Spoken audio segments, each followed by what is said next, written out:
안녕하십니까. 바로 보는 TV 옴부즈맨의 김승재입니다. 지난주 연합뉴스TV에선 윤 대통령 방일 뉴스와 함께 미국의 SVB 파산 관련 소식, 또 대중교통 마스크 의무 해제 등 다양한 뉴스들을 보도해드린 바 있는데요. 먼저 지난주 주요 뉴스부터 정리해보겠습니다.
한반도와 동북아 그리고 세계 평화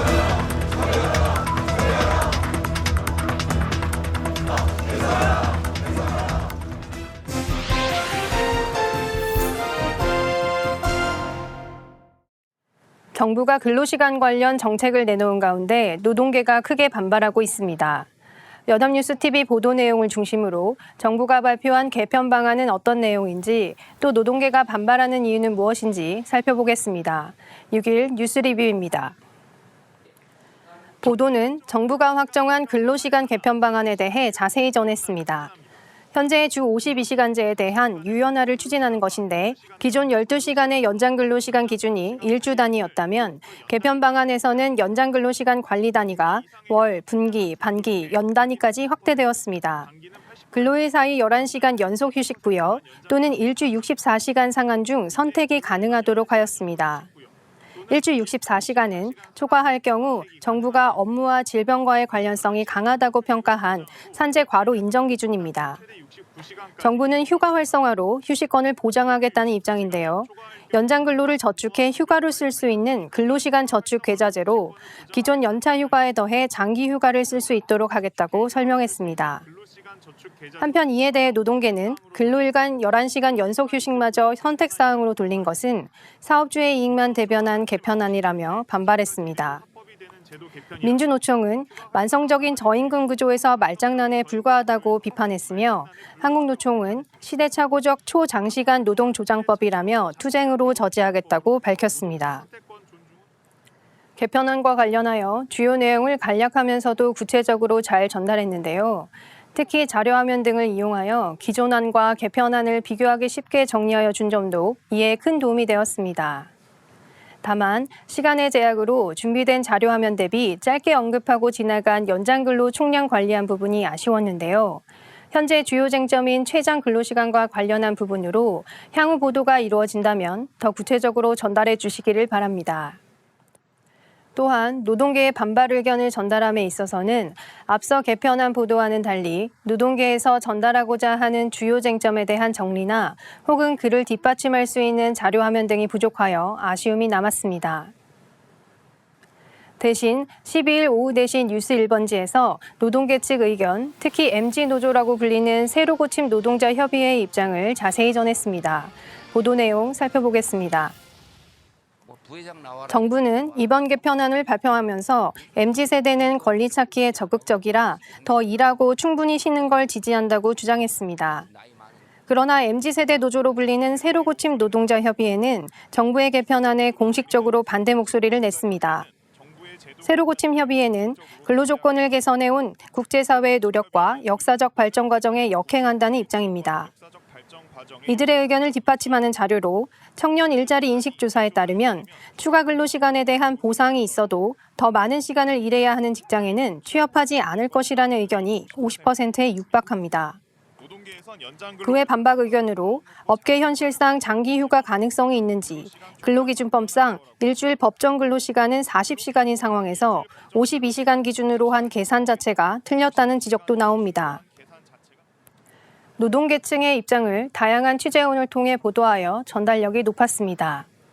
다만 해당 취재원들의 출처가 불분명하다는 점이 아쉬움으로 남습니다. 먼저 청년 일자리 인식 조사 결과는 청년 노동계층의 입장을 뒷받침하는 좋은 자료였으나 출처가 기재되어 있지 않았습니다.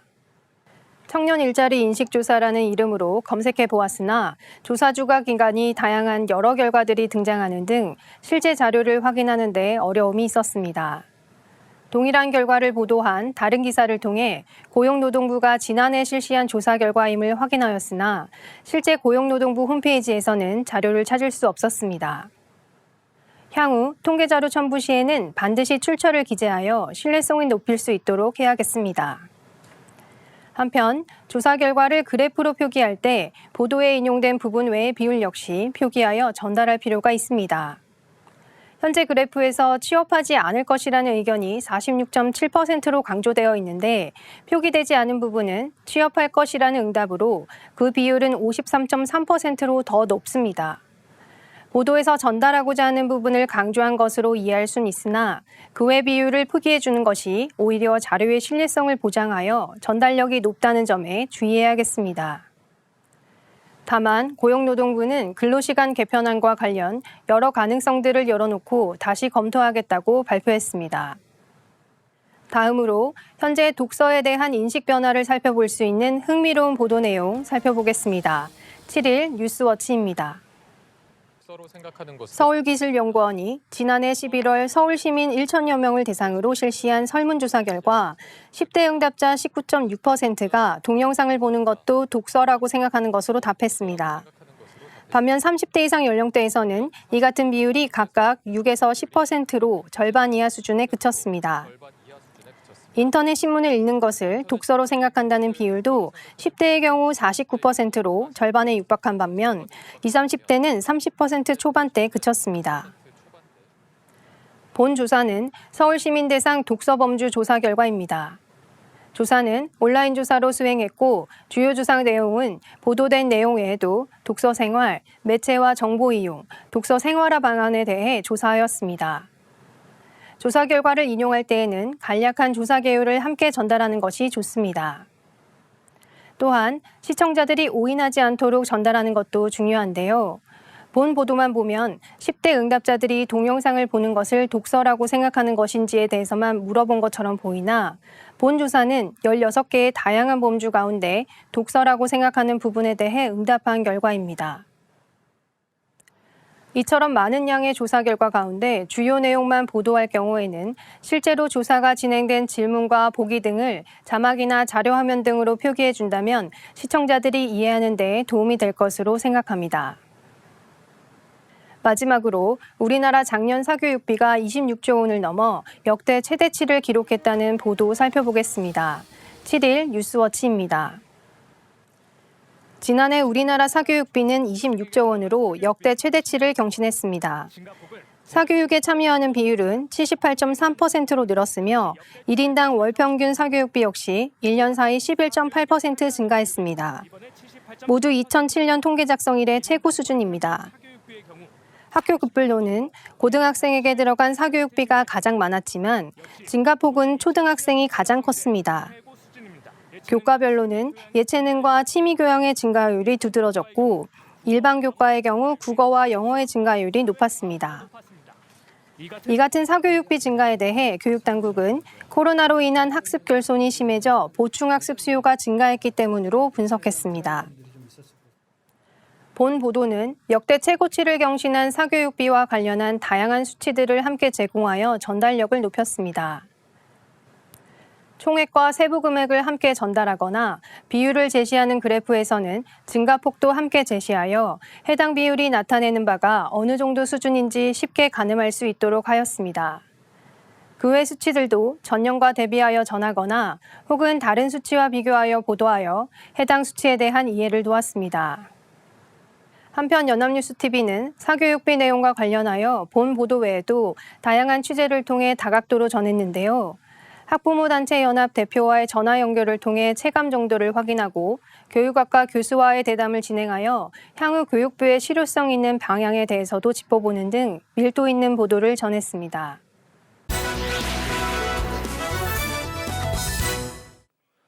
자, 이번 시간은 주말에 방영되는 제작 프로그램을 대학생의 시선으로 분석 및 평가해보는 캠퍼스 TV 리포트 시간입니다. 이번 주에는 인천대학교 박유민 학생과 함께하겠습니다. 어서 오십시오. 네. 자, 유민 학생 지난주 어떤 프로그램 모니터링했습니까?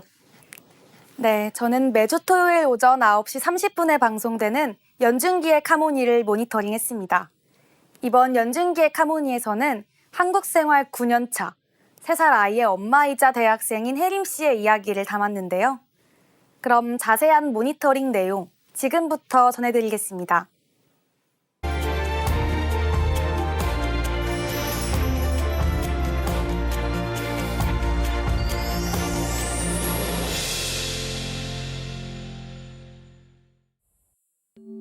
경기도 광주시.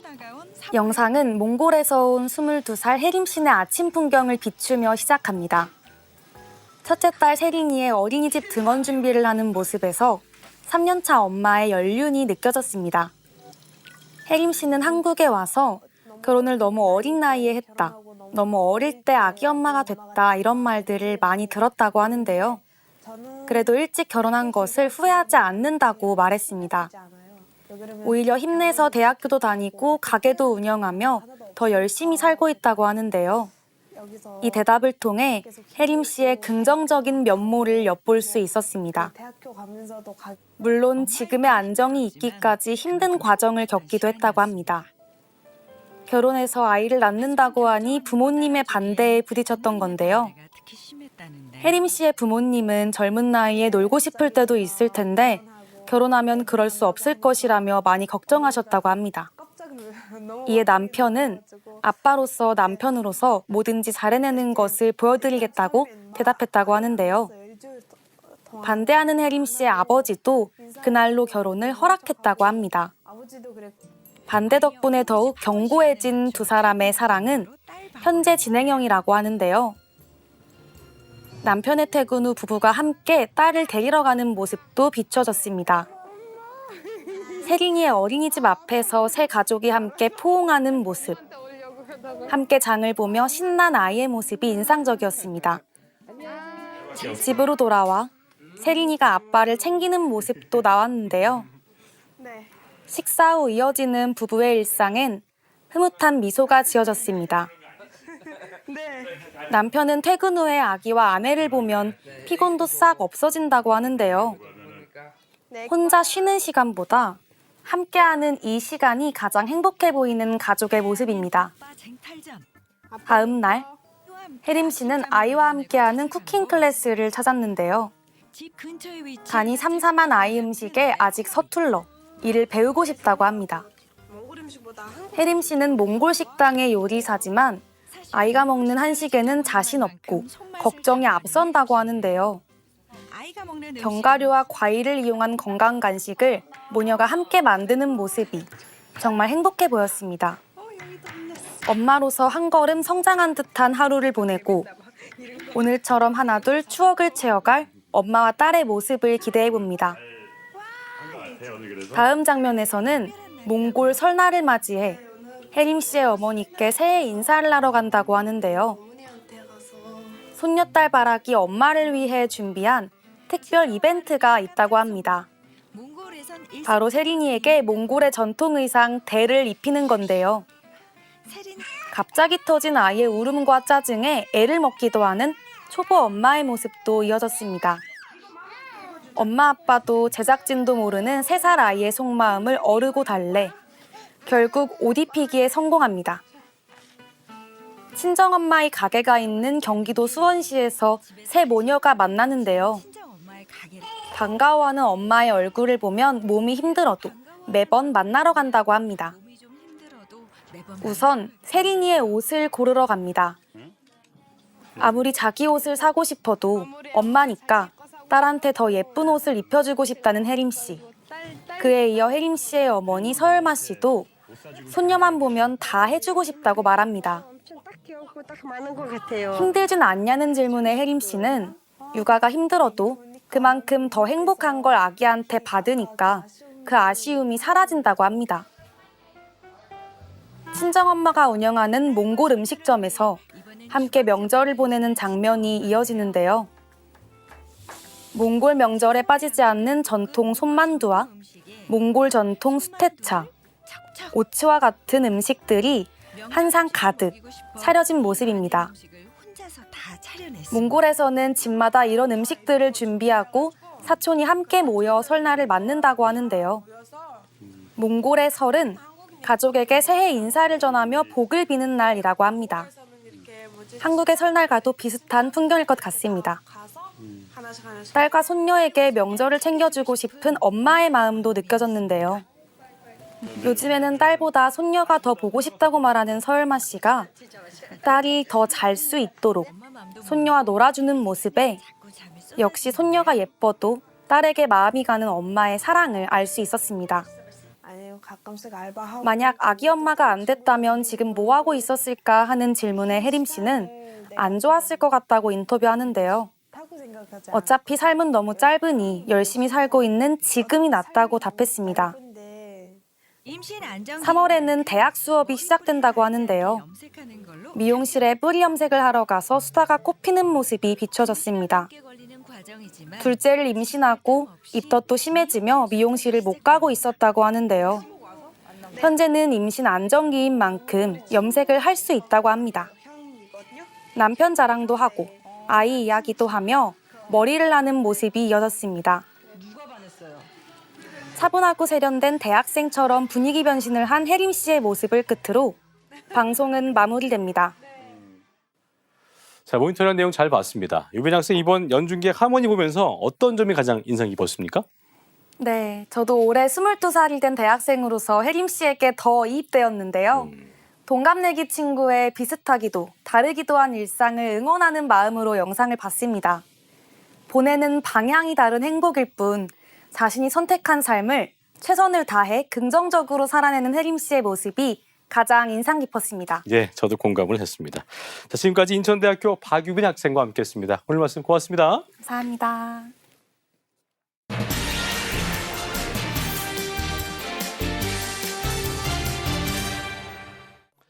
요즘은 결혼에 대한 관점도 많이 달라지고 있고 또 출산에 대한 생각도 크게 변화하고 있습니다. 이로 인해서 인구 절벽과 지방 소멸 등의 우려가 현실화하고 있는데요. 오늘 TV와 비평에서 관련 내용들 자세히 짚어보겠습니다. 도움 말씀에 한국방송통신대학교 이성민 교수와 함께하겠습니다. 어서 오십시오. 안녕하세요. 예. 자, 한국의 지난해 합계 출산율 0.78명입니다. 역대 최저치 기록을 또다시 갈아치운 건데요. 출산할 수가 어느 정도 적냐면 20년 전의 절반 정도로 감소를 한 것인데 이렇게 인구 절벽 현상이 점점 더 빨라지고 있는 상황입니다. 자, 먼저 이런 실태에 대해서 언론이 어떻게 보도하고 있는지부터 정리를 좀 해보죠. 네. 지난달 22일 통계청은 2022년 출생 및 사망 통계에 대한 잠정 결과를 통해서 지난해 합계 출산율이 0.78명을 기록했다라고 발표했고 또 다수의 언론에서 이에 대해 보도했습니다. 일단 처음으로 합계 출산율이 0.7명대를 기록했다는 점에서 인구 절벽 문제의 심각성을 강조하는 기사가 많았는데요. YTN은 OECD 국가의 평균 합계 출산율이 1.59명으로 한국만이 유일하게 1명 이하로 나타났다는 점을 강조했습니다. 뉴시스도 현재 추세라면 올해에도 합계 출산율이 0.73명에 근접할 것이라고 보도했습니다. 한국경제는 통계청의 장래 인구 추계를 토대로 기존의 가정보다 자연 인구 감소가 빨라지면서 인구 5천만 명의 붕괴 시점이 2030년으로 앞당겨질 수 있다라고 보도했습니다. 이러한 저출산의 원인에 대한 분석 기사들도 이어졌는데요. 한국일보는 2018년에 1명대가 붕괴된 출산율이 4년 만에 0.8명대도 깨지면서 빠르게 감소하고 있는 점에 주목을 하면서 그 원인을 혼인 건수의 감소, 딩크족, 즉 자녀를 낳지 않는 문화의 확산, 그리고 출산 연령의 상승 등으로 정리해서 보도한 바 있습니다. 이에 따르면 먼저 혼인 건수는 2017년 26만 4,400여 건에서 지난해에는 19만 1,700여 건으로 감소했습니다. 또 지난해 5월 한국개발연구원의 보고서에 따르면 아이를 낳지 않는 데 동의하는 20대의 비율이 2015년에는 29.1%였는데 2020년 52.4%로 크게 증가한 것으로 나타났습니다. 또 한국의 평균 첫째 아이 출산 연령은 33세인데요. OECD 국가 가운데 가장 늦은 것으로 나타나고 있는데 이는 둘째 아이 이상의 비중의 감소에 영향을 주는 것으로 나타났습니다. 서울신문도 특별 기획기사를 통해서 IMF를 경험하면서 비혼 1세대가 된 74년에서 76년생들로부터 졸업과 취업, 결혼과 출산이라는 기존의 생애 경로가 깨어진 것이 이러한 변화를 가속화했다라는 점을 강조하고 있습니다. 이를 정리하면 다수의 언론들은 0.78명이라는 충격적인 출산율이 발표된 것을 전후해서 인구 절벽의 심각성을 강조하고 그 원인을 다양한 각도에서 취재하고 분석해서 보도하고 있었다라고 말씀드릴 수 있을 것 같습니다. 그렇군요. 이게 보니까 단순히 인구가 감소한 것도 감소한 겁니다만 연령별 인구 비중에도 큰 변화를 보이고 있다는 그 점이 눈에 띄었는데 생산 가능 인구가 감소를 하고 또 고령 인구 비중이 점차 늘고 있는 상황인 건데요. 이렇게 인구 문제가 가져온 또 가족에 대한 변화와 문제에 대해서 언론이 어떻게 보도를 하고 있었습니까? 네. 언론들은 인구 문제가 가져올 변화를 다양한 각도에서 소개하고 있었는데요. 서울신문은 특집 기사를 통해서 인구 문제가 우리 사회 전반에 가져올 변화를 종합적으로 정리해서 제시한 바 있습니다. 이에 따르면 고령의 성인 숫자는 늘어나고 신생아 숫자는 줄어들면서 과거의 전형적인 핵가족의 모습인 4인 가족의 시대가 저물어갈 것이라고 전망했습니다. 예. 또 저출생 세대에서 이미 어린이집에서 학교, 대학, 군대 채용으로의 단계마다 미달 사태를 일으키기 시작했고 국내 인구가 2019년에 정점을 찍은 뒤로 감소세로 돌아서면서 인구가 소비력을 키우며 잠재 성장률까지 끌어올리는 인구의 힘에 대한 기대가 줄어들고 있다라고 보도했습니다. 인구로 인해 우리 사회에서 오랫동안 당연하게 여겼던 많은 요소들이 급격한 변화를 맞이할 것이라는 우려를 전한 것입니다. 다른 언론들도 인구 감소에 직접적인 영향을 받는 영역들의 사례들을 꾸준히 소개하고 있습니다. MBC는 군대에서 나타난 변화를 소개했는데요. 5년 전부터 강원도와 경기 북부 등의 1개 군단과 6개 사단이 해체되거나 다른 부대와 합쳐서 재편성되었다는 소식을 보도했습니다. 연합뉴스는 지난달 19일에 보건복지부에서 발표한 자료를 인용하면서 최근 4년간 전국의 어린이집 5곳 중에 1곳이 문을 닫았다라고 보도했고요. 동아일보도 문을 닫은 어린이집이 늘어나면서 일자리를 잃는 보육교사가 증가하고 있다라고 보도했습니다. 무엇보다 많은 언론은 생산 가능 인구의 감소가 가져올 경제적 충격에 대한 우려를 전하고 있었는데요. 동아일보는 통계청의 발표를 인용해서 한국의 생산 가능 인구가 2020년 3,730만 명으로 정점을 찍은 뒤에 2070년에는 거의 절반 수준으로 줄어들 것이라는 전망을 보도했습니다. 연합뉴스는 지난 5일에 한국은행에서 공개한 우리나라 취업자 수 추세에 대한 보고서를 인용했는데요.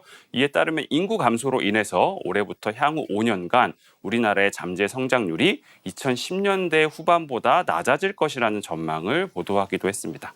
고령 인구의 비중이 증가하면서 나타날 국가 재정 환경의 변화에 대한 보도도 이어졌는데요. 한국경제는 국회 예산정책처의 재정보고서를 인용하면서 8대 사회보험에 투입되는 정부의 적자 보전금 예산이 2018년에 약 11조 6천억 원에서 2022년에 약 18조 4천억 원으로 증가했다라고 보도했습니다. 인구 구조의 고령화로 인해서 사회보험의 재정 악화가 가속화되고 있다는 것입니다. 이러한 인구 구조 변화는 여러 사회적 쟁점에 대한 주장의 근거로도 활용되고 있었는데요. 중앙일보는 한국경제연구원의 생산 가능 인구 1인당 국가 채무 분석 결과를 인용하면서 인구 구조의 변화로 인해서 2040년에는 생산 인구 1인당 나라빚이 1억 원을 넘어설 것이라는 예상을 보도하고 이를 재정준칙의 법제화 필요성을 강조하는 논거로 제시했습니다. 매일경제는 인구 절벽으로 나타날 인력난을 근거로 수도권 공장 입지 규제와 대학 정원 규제 등의 완화의 필요성을 강조하기도 했습니다. 이를 정리하면 언론에서는 인구 변화가 직접적으로 가져오는 변화를 사례로 보여주고 중장기 추세에 대한 통계 자료에 기초해서 전망들을 제시하고 이를 근거로 여러 쟁점에 대한 방향성을 제시하는 등의 보도를 이어가고 있다라고 말씀드릴 수 있을 것 같습니다. 그렇군요. 자, 정부도 이 문제에 대해서 집중하는 좀 모습인데 지난 8일이었죠. 윤 대통령이 과감하고 확실한 저출산 대책을 주문하기도 했습니다. 15년 동안 저출산 문제에 대해서 280조 원을 들이고도 실효성이 없다 이런 지적도 나오고 있는 상황인데요. 그동안 저출산 정책 그리고 이게 대응이 효과를 보지 못한 이유가 뭐였는지 언론이 보도하고 있는데요. 짚어보죠. 네. 윤석열 대통령은 저출산 고령사회위원회에서 이른 시일 내에 직접 회의를 주재할 것이라고 밝힌 바 있습니다. 저출산 문제의 심각성이 강조되면서 실효적인 정책의 필요성을 강조하고 있는 것이죠. 연합뉴스는 이와 관련해서 정부가 효과 중심의 선택과 집중을 강조하면서 저출산 예산체계의 개편과 종합적인 정책 수립을 준비하고 있다라고 보도했습니다. 이러한 정책적 대응이 예고되면서 기존의 저출산 정책의 한계와 대안에 대한 보도 역시 이어졌습니다. 먼저 쟁점이 된 것은 15년간 280조 원이라는 예산 투입의 적절성에 대한 논의였는데요. 연합뉴스는 지난 1일 한국보건사회연구원 보건복지포럼의 자료를 인용하면서 더 적극적인 재정 투입의 필요성을 강조한 바 있습니다. 이러한 주장의 근거로는 2019년 기준으로 한국의 GDP 대비 공공사회복지 지출이 12.2%로 나타났다는 점을 들었는데요. 이는 출산율 반등에 성공했다고 알려진 프랑스와 독일의 절반 이하라는 사실을 강조하기도 했습니다. 한겨레도 이강국 리스메이칸 대학 교수의 기고를 통해서 기존의 저출산 예산 중에서 출산과 직접 관련된 예산은 일부일 뿐이고 출산이나 보육과 관련된 한국 정부의 지원은 국제적으로도 낮은 수준이라고 강조했습니다. OECD가 발표한 정부의 가족 관련 지출 실태에서 2019년에 한국은 1.4%로 나타났는데요. 선진국 중 출산율이 높은 프랑스의 2.7%, 스웨덴의 3.4%에 비해서 낮은 수준으로 나타났다는 점에서 실질적인 저출산 예산은 부족했다는 것입니다. 예산 투입의 노력뿐 아니라 사회 전반적인 인식 개선과 제도 변화의 필요성을 강조하는 보도도 이어졌는데요. 경향신문은 인구 감소와 관련된 독자 의견을 종합하면서 보다 성평등한 사회가 되고 아이 낳는 사람도 일터에서 각종 불이익을 받지 않도록 제도가 마련되어야 아이를 낳을 수 있을 거라는 의견들이 제시되었다고 보도했습니다. 헤럴드 경제도 국가 통계 포털을 통해 본 2012년부터 2020년까지의 시계열 분석 결과 육아 휴가 제공 비율이 오히려 5%포인트 떨어졌음을 지적하면서 여전히 출산과 육아휴직 제도조차 정착되지 않고 있는 현실을 지적했습니다. 한국일보는 서울시의 난자 냉동시술 지원 등을 포함한 저출산 대책을 소개하면서 아이를 낳고 싶어도 낳지 못하는 부부를 위한 정책적 지원을 강화해 나갈 필요가 있다라고 강조했습니다. 정책의 방향성에 대한 재검토가 필요하다는 지적도 제시되고 있었습니다. 서울신문은 지난 16년간 정책들이 출산에만 집중해 왔다는 점을 지적을 하면서 인구 절벽에 영향을 받는 연령별 정책을 적극적으로 발굴할 필요가 있음을 강조했습니다. 이상의 내용을 종합을 하면 기존의 저출산 대책이 실제 아이를 낳을 수 있는 환경을 마련하기 위한 제도 개선과 환경의 조성을 위한 노력의 측면에서 미흡했고 이와 더불어 인구 변화에 대한 적응의 관점에서의 정책적 노력들도 함께 이루어져야 한다는 점을 강조하고 있는 것으로 나타났습니다. 그랬군요. 자, 저희가 앞서 짚어드린 인구 절벽 실태와 우려 등에 대해서 많은 언론 보도가 나오고 있는 상황인데요. 좀 내용들을 교수님께서 보시면서 느끼신 점이 있을 것이고 또 그리고 언론 보도가 이제 어떤 역할을 해야 될지에 대한 중요성도 있을 텐데 끝으로 한 말씀 짚어주시죠. 네, 인구 절벽은 이미 현실로 다가왔고 많은 언론에서도 이제는 더 이상 대응을 늦추기는 어렵다라는 위기감을 드러내고 있는 것을 확인할 수 있었습니다. 그럼에도 정부의 재정 투입만으로는 해결하기 어려운 사회적 인식의 개선과 환경의 조성의 문제들이 있고 이미 현실화된 인구구조 변화에 대한 적응의 방향을 더 깊이 논의해야 될 필요성도 발견할 수 있었습니다.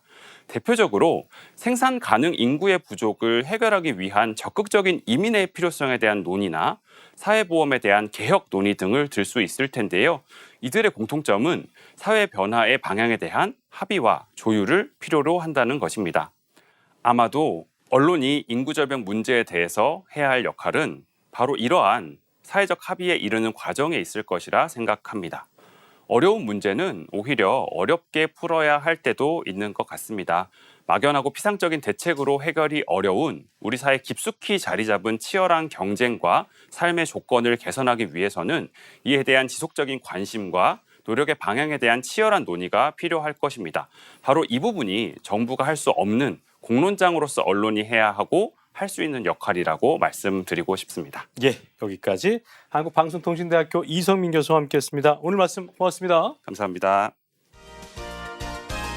네, 저희 옴부즈맨 제작진은 여러분의 다양하고 소중한 의견들을 기다리고 있습니다. 방송을 보시고 느낀 소감을 연합뉴스TV 홈페이지 내 게시판이나 SNS로 보내주시면 됩니다. 저희는 다음 주 시간에 다시 인사드리겠습니다. 여러분 고맙습니다.